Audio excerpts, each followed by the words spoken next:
Hey guys, Victor here coming at you again with another discussion video with today's focus being on the recently released September 2023 Forbidden and Limited list for the Yu-Gi-Oh! Trading card game. Now, I'm sure you guys have heard it a million times. This list is kind of like a mixed bag, and I'm definitely like in the middle where I think some aspects are really good about it, and some aspects are just completely awful. But there's no doubt in denying that it actually will have somewhat of an impact on the way that the game is currently played. So, with that out of the way, let's just jump straight into the video. Now, I figured it's best to start with the negative aspects and then just get those out of the way so that we can talk on the more positive aspects later in the video. But I don't know, man. Like, I have two pretty strong opinions when it comes to negatives about this list. And the first one is that I feel they just didn't accomplish anything and they needed to ban or limit a lot more cards to actually, make the format more enjoyable or healthy. And now, before you get your pitchforks, I'm not talking about like just completely destroying all these sets or decks that came out, especially with the ones that were just reprinted in the Megatins. No, I'm talking about getting rid of all these blowout cards that have no place in modern Yu-Gi-Oh! So you have Anti-Spell Fragrance, Dimensional Barrier, Skill Drain, There Can Be Only One, Eradicator Epidemic Virus, and most importantly of all, Dimension Shifter, which for some reason is still at 3. Because let's face it, when you're playing against Kashtira, a Rise Heart is annoying, but the worst part about dealing with Kashtira is when they drop Dimension Shifter during your turn, or just during their standby phase, because there's no counterplay to these types of cards, man. They just get flipped or activated, and they just insta-win the game a lot of the time. But yeah, it's tiring having to deal with this stuff non-stop because Konami just refuses to address the issues. And like I understand why they have them in here, you got to have these types of cards into the game to help the worst players actually be able to win.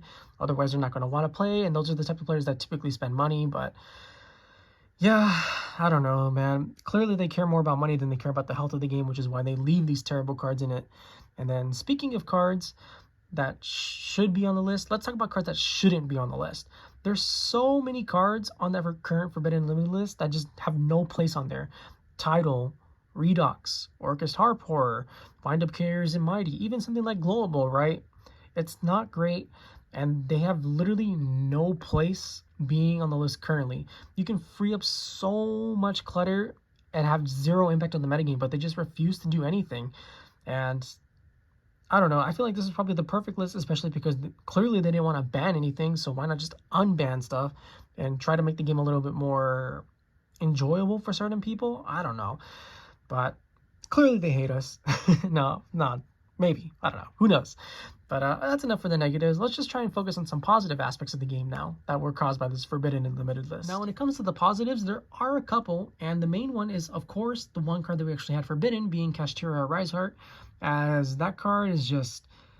It had no place in the modern Yu-Gi-Oh! Landscape, let's just face it. That card did way too much. It gatekept so many strategies. It caused so many products, like alone, Kashtira or Riseheart caused so many products to fail.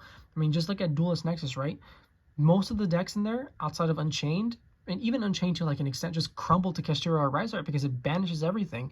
And it's literally just the ultimate gatekeeper that just caused so many sets to flop. And I don't know, like good riddance. Card can rot in hell for all I care about. Just terrible, terrible card.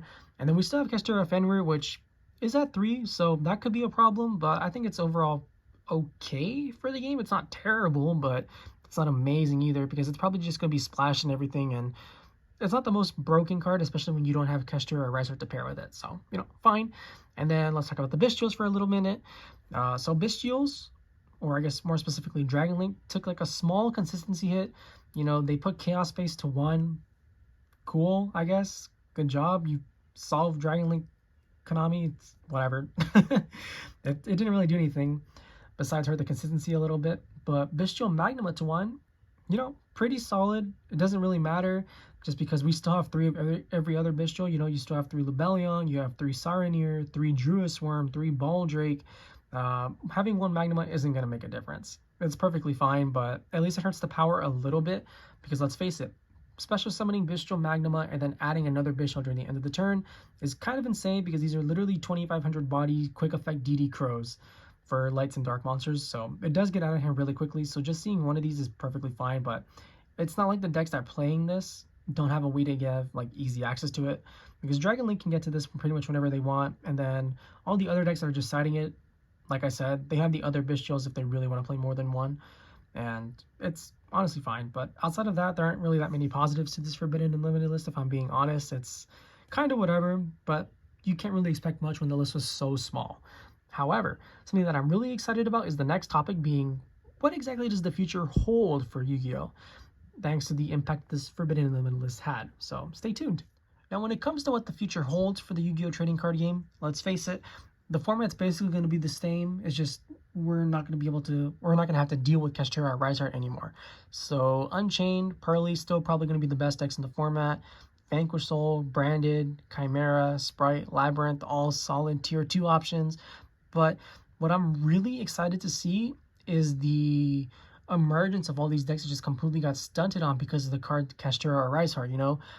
Dark World, Infernoble, Mannadium, Synchron, Tearlament. I can go on and on and on and on, but so many decks were just held back because of this one stupid card that should have never been printed. And honestly, the potential for this format to become even more diverse and more exciting is honestly just kind of through the roof.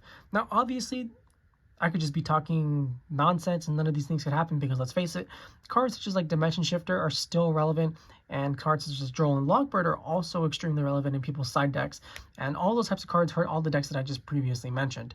So if people are at least citing them, then you probably won't see much like innovation on this front, and we're still going to be stuck in the same metagame that we just saw at the recent YCS in Vancouver.